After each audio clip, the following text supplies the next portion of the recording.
Bonjour à toutes et à tous, c'est Richard Ndaïchimier, encore une fois, qui va vous parler.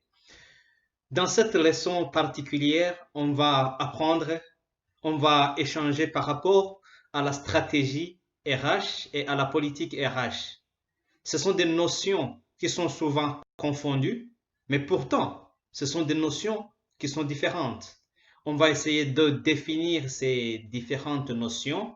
On va voir aussi plus en pratique comment cela se fait. Alors, je vous souhaite une bonne appréhension et je vous remercie. Bienvenue. Alors, rentrons dans le vif du sujet. Comme je venais de l'introduire, nous allons apprendre ce que c'est une stratégie RH et une politique RH. Le contenu de cette formation, de ce module, c'est que on va d'abord définir la stratégie RH et la politique RH, et puis on va voir leurs différences. Et enfin, on va terminer par voir comment cela se fait en pratique.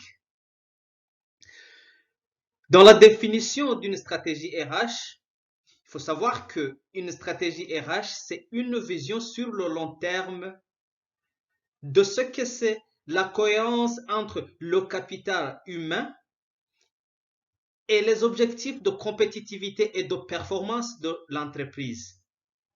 Cela se voit dans une recherche de la cohérence entre cette stratégie ressources humaines ainsi que la stratégie générale de l'entreprise, la vision globale de l'entreprise.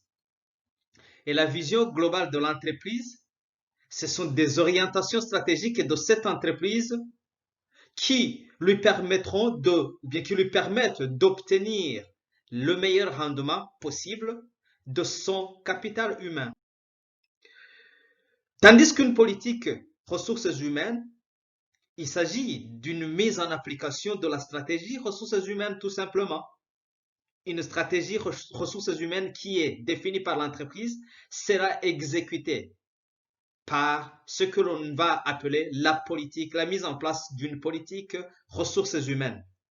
En quelque sorte, c'est un ensemble formel de règles et de principes qui permettent la mise en œuvre de la stratégie RH dans le cadre du management des ressources humaines. Il y a là des actions à mener et ces actions reposent sur l'application de ces principes et de ces règles au niveau de toutes les étapes de la vie des collaborateurs au sein de l'entreprise. Et vous savez que la vie d'un collaborateur au niveau de l'entreprise commence par son recrutement et se termine par la séparation à l'entreprise. Qu'est-ce qui constitue la différence entre la stratégie RH et la politique RH? Il faut d'abord comprendre que ce sont des termes, des concepts qui sont loin des synonymes. Ce sont deux termes différents.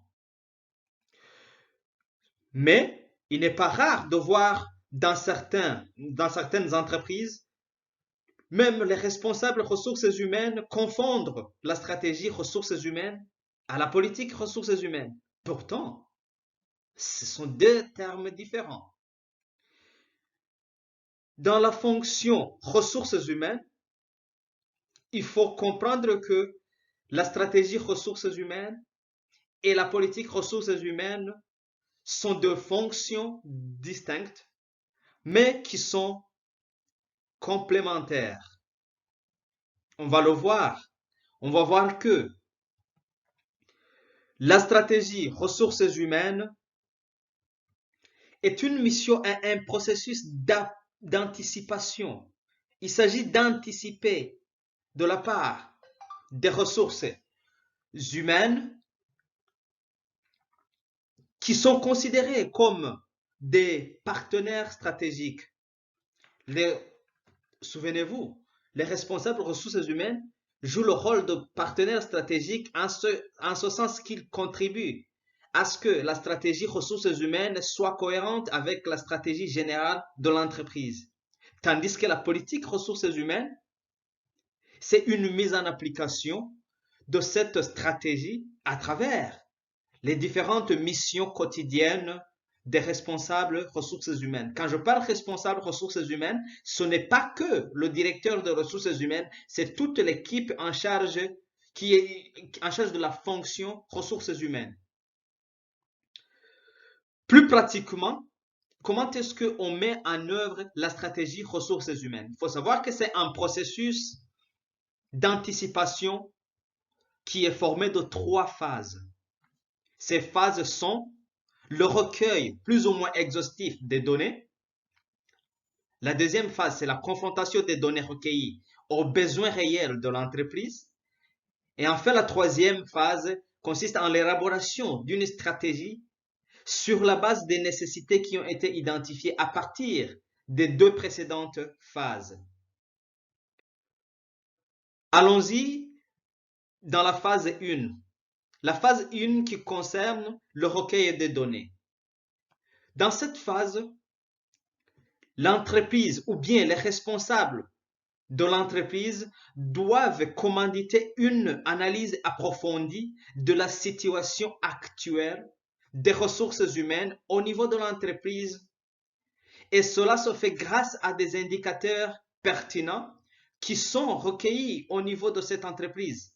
Ces indicateurs montrent par exemple les profils disponibles, les niveaux de compétences qui existent au sein de l'entreprise, les valeurs socioculturelles des acteurs intervenants ou des partenaires intervenants dans l'entreprise, l'effectif des employés, etc., etc. C'est tout un tas d'indicateurs qu'il faut analyser pour pouvoir recueillir une situation actuelle de l'état des ressources humaines, des problématiques de ressources humaines au niveau de l'entreprise. Quelle est la technique souvent utilisée? On fait recours souvent à ce qu'on appelle l'analyse SWOT.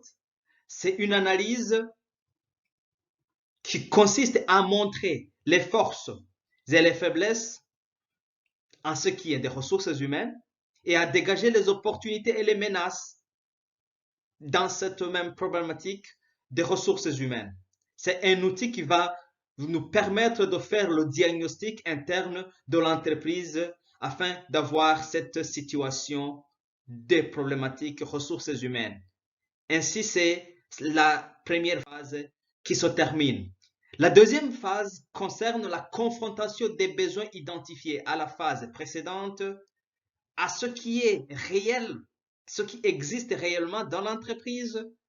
Il s'agit alors là de solliciter les orientations voulues sur le long terme par les responsables de l'entreprise. On va faire des échanges, des entretiens enrichis avec les organes dirigeants de l'entreprise et ils vont pouvoir identifier quelles sont les orientations en termes d'évolution, en termes de performance et en termes de compétitivité pour l'entreprise.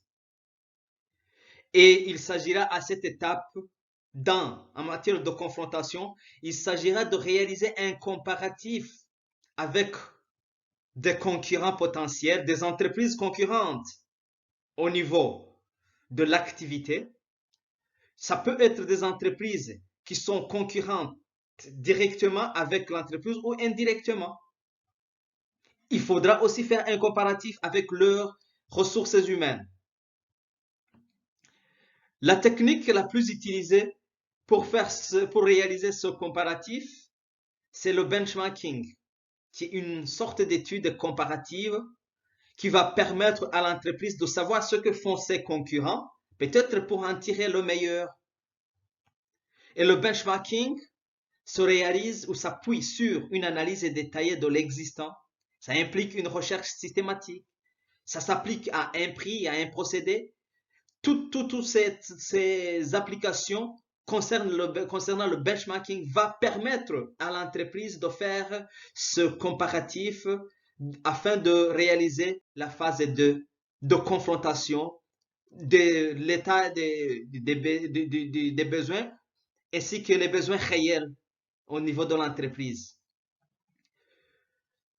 Après la phase de confrontation se termine par le processus de dessin.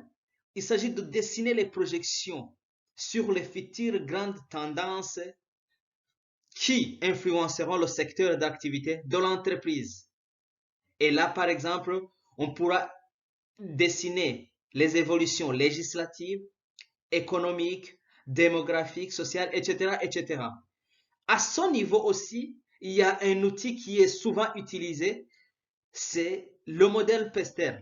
Et il faut savoir que le modèle Pester permet à l'entreprise d'identifier les facteurs macroéconomiques qui influencent ou bien qui peut influencer son environnement politique, économique, social, technologique, écologique et législatif. C'est ça le Pester. Dans la troisième phase de la mise en œuvre d'une stratégie RH, il s'agit d'élaborer la stratégie RH proprement dite. Pour cela, il s'agit de résoudre une équation selon laquelle il faudra chercher à associer les problématiques des ressources humaines à la performance générale.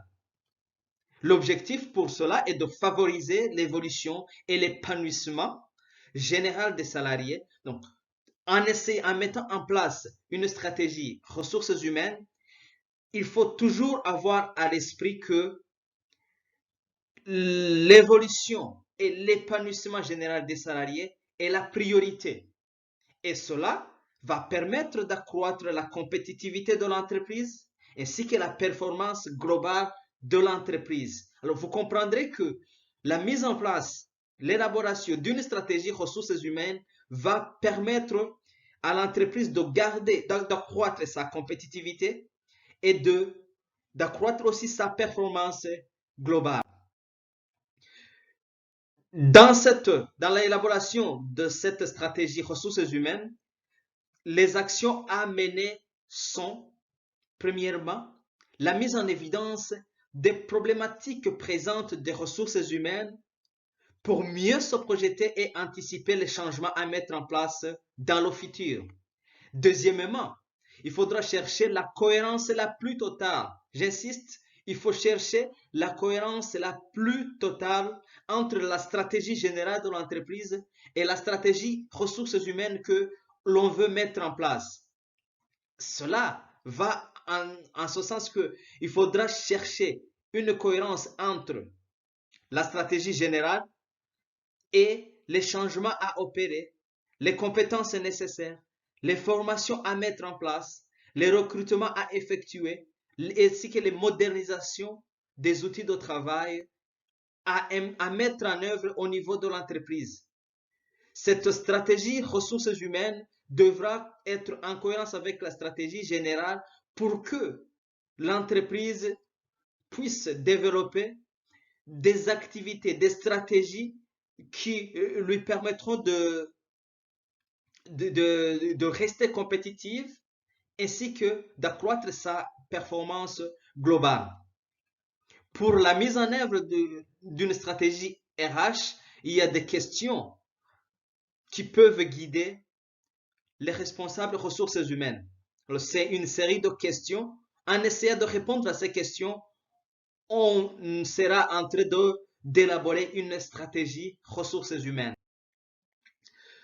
Avant de clôturer la mise en œuvre d'une stratégie RH, je voudrais préciser quelques enjeux de la mise en place d'une stratégie ressources humaines. Il faut savoir que la mise en place d'une stratégie ressources humaines va permettre de bien structurer le recrutement des talents en faveur de la croissance. Ça va aussi, ça va positiver le management des compétences rares. Et cela va dans un sens où il faut englober les problématiques liées aux ressources humaines telles que la formation. Ça va permettre de gérer la diversité dans toute son importance. L'autre enjeu, c'est la nécessité de fidéliser les collaborateurs. Mais aussi, il est essentiel de développer la marque employeur en ce moment où les entreprises sont de plus en plus digitalisées. Enfin, ces phases de mise en œuvre d'une stratégie RH peuvent être extensibles. Dernièrement, nous venons de voir que ce sont 3 phases, elles sont au nombre de 3, mais la littérature montre que ces phases peuvent être extensibles pour plus de compréhension. Alors, on peut commencer par faire un état de lieu de la situation existante plutôt, des problématiques de ressources humaines. Ensuite, on va mettre en évidence les objectifs en termes d'orientation ressources humaines. Et puis, on va mesurer les écarts entre ce qu'on a trouvé, une situation existante plutôt, et les objectifs en termes d'orientation ressources humaines. Quatrièmement, on cherchera à déterminer le plan d'action ressources humaines qui va correspondre à la stratégie à mettre en place. Il faut ensuite planifier le projet de stratégie ressources humaines, budgétiser les actions à mettre en œuvre, lancer le projet de la stratégie RH et enfin fixer les indicateurs de la réussite de cette stratégie ressources humaines. Voilà, passons maintenant à expliquer plus en pratique la politique ressources humaines. Ce qu'il faut savoir dans la politique ressources humaines, c'est que son objectif est de créer les conditions propres à favoriser l'épanouissement des collaborateurs au sein d'une entreprise ainsi que leur évolution, nous l'avons déjà vu. Et cela va permettre aux salariés de participer pleinement à la performance de l'entreprise. Pour la mise en place d'une politique ressources humaines, il nous faut des leviers. Et ces leviers constituent des axes de travail qui sont articulés autour des missions quotidiennes des responsables des ressources humaines. Et ces missions visent à satisfaire les besoins de la stratégie ressources humaines. Ces missions quotidiennes, alors, sont déclinées en 7 axes principaux. Premièrement, il y a l'axe de la gestion administrative décentralisée et sécurisée. En essayant de détailler, on peut tirer dans cet axe, par exemple, une politique de rémunération. Le deuxième axe concerne le recrutement. En essayant de détailler les éléments du recrutement, on peut dégager une politique spécifique de recrutement. Troisièmement, en essayant de dégager le suivi individuel des salariés comme axe, on peut mettre en place une politique de gestion de carrière, une politique de reconnaissance ou de motivation même. Quatrièmement, l'axe concernant la gestion des relations humaines. Cet axe en développant cet axe, on peut tirer par exemple une politique liée à la communication. Cinquièmement, il y a l'axe lié au développement des compétences. Là, par exemple, on pourra développer une politique de formation. Sixièmement, il y a l'axe lié à l'identification des besoins. En essayant d'expliciter, de dénicher ce qui se trouve dans cet axe, on peut déjà mettre en œuvre une politique d'amélioration continue ou bien une démarche qualité dans la fonction ressources humaines. Dernièrement et enfin, le 7e axe concerne la transmission aux organes dirigeants des informations. Et là, on peut essayer de dénicher et trouver des éléments qui vont permettre à la fonction ressources humaines ou bien aux responsables ressources humaines de développer des aptitudes pour le pilotage des ressources humaines. Des actions qu'il faut mettre en œuvre, premièrement, il faut essayer de mettre en évidence quels sont les axes principaux qui permettront l'épanouissement et le développement des salariés. Cela va permettre d'identifier des axes sur lesquels les politiques spécifiques de ressources humaines vont être développées. Deuxièmement, il faut chaque fois chercher à trouver une cohérence.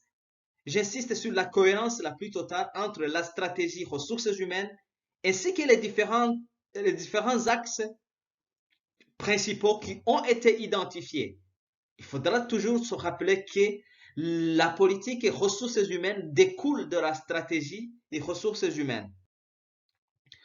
Il y a là aussi des questions qui peuvent guider la mise en place, la mise en œuvre d'une politique ressources humaines efficace. Avant de terminer la politique ressources humaines, je voudrais bien revenir sur quelques enjeux de la mise en place d'une politique ressources humaines. Le premier enjeu consiste à préparer le capital humain. Souvenez-vous, le capital humain, c'est cet ensemble de connaissances, de ressources dans lesquelles il faut investir. Et là, la mise en place d'une politique ressources humaines va permettre de préparer ce capital humain ainsi que les savoir-faire futurs. Et cela dans l'objectif d'atteindre des performances les meilleures. L'autre enjeu, c'est de fidéliser et monter en compétence des salariés. Il y a d'autres enjeux qui sont liés à l'amélioration de l'ambiance de travail, l'amélioration des conditions de travail et de vie. L'autre enjeu consiste le gain en compétitivité de l'entreprise, mais aussi la mise en œuvre d'une politique ressources humaines permet de répondre aux inquiétudes de certains clients.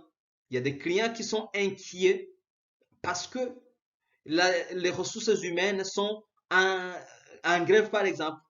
Il y a des problèmes de gestion des ressources humaines. Et là, les clients de l'entreprise peuvent être inquiets. Et là, la mise en œuvre, la mise en place d'une politique ressources humaines va les tranquilliser.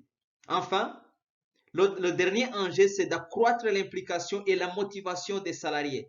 Les salariés, le personnel va se sentir impliqué dans la prise de décision les concernant et les salariés vont être motivés. Alors, en résumé, qu'est-ce qu'on a vu dans ce module? On a développé la stratégie ressources humaines. On a vu que la stratégie ressources humaines est une vision sur le long terme des problématiques liées au management des ressources humaines.